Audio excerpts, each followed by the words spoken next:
My name is Teresa Lockwood. I reside in Vineland, New Jersey. Just making sure I don't have chocolate in my mouth.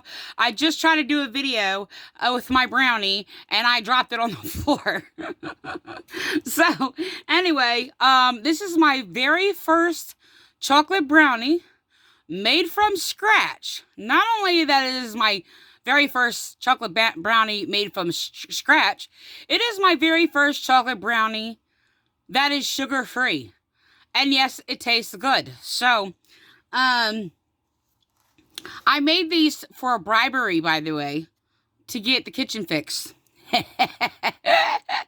So, anyway, it is painful for me to cook, and it was very painful for me to do this, so it was very frustrating and irritating a little bit, especially since I wound up with a blender that was stuck on, like, high speed, and I'm just like, oh my gosh, this is gonna ruin my brownie. But seeing how it turned out, now I took 2 different recipes from offline and mixed them together. With that, I actually had to change some things because I did not get the ingredients that I needed trying to make this brownie. So I just want to let you know, sugar-free and moist, a little cakey, not much though. Moist and dark and sweet.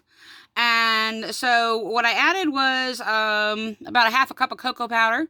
Huh, 3/4 cups of almond, very fine almond flour.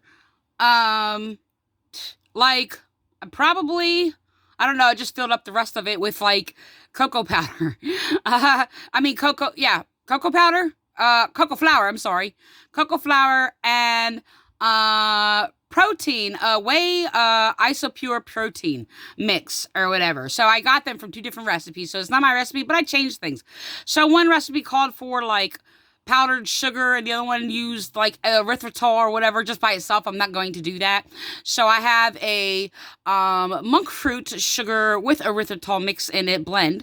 Then I basically use a couple pinches about a pinch from my monk fruit pure sweetener. So this is the brownie. I'm trying not to drop it. I dropped the other one. So that's chocolate chips in it, by the way.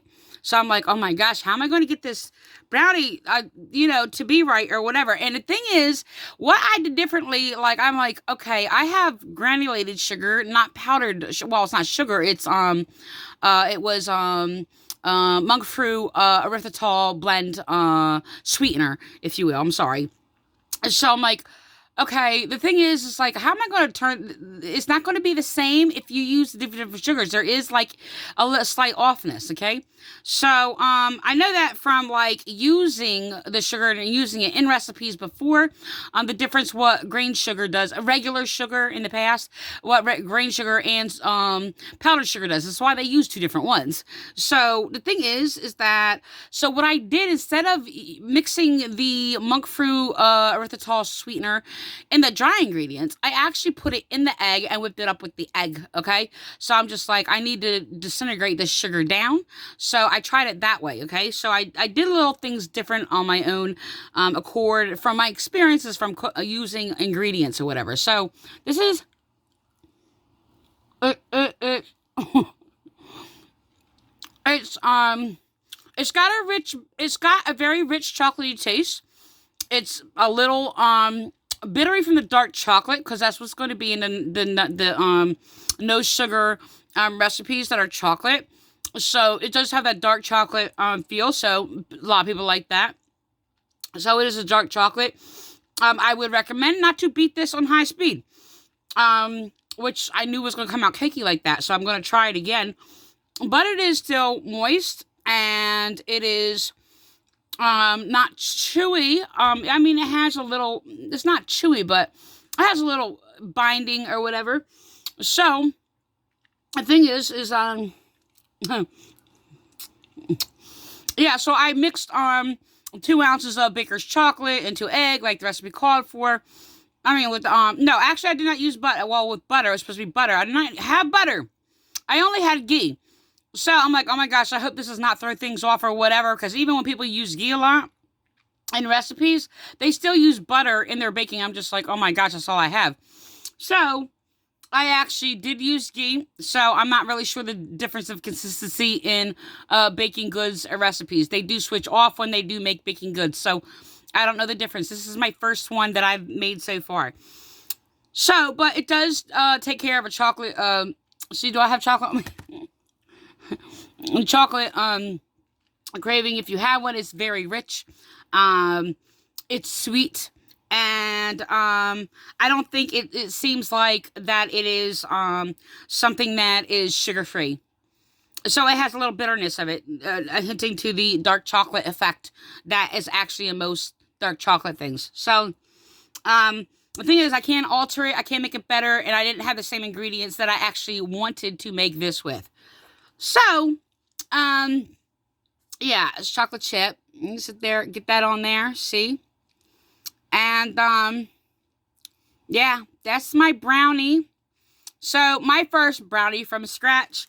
No, I never made a brownie from scratch before. I've altered box brownies before, but I have not made them from scratch.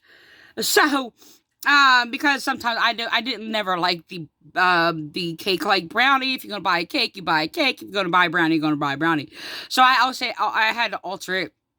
And never cook it all the way was my idea before when I made brownies for my children, which gave it a more, it sunk in to make it chewier and, you know, keep a more moister ingredient or whatever. But the thing is that, yeah, so that's my first sugar-free, and it has less than about 2 carbs I'm averaging, okay? 2 carbs, sugar-free. Oh, and it has protein in it. So, yeah, so that's good. So get your protein in.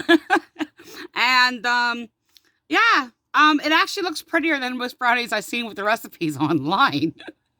It does look really, I mean, it's not the chewy. It's still moist, but I don't know what it's going to be like tomorrow. But the thing is, like I said, I had complications, and this is my first one, and I think it's amazing.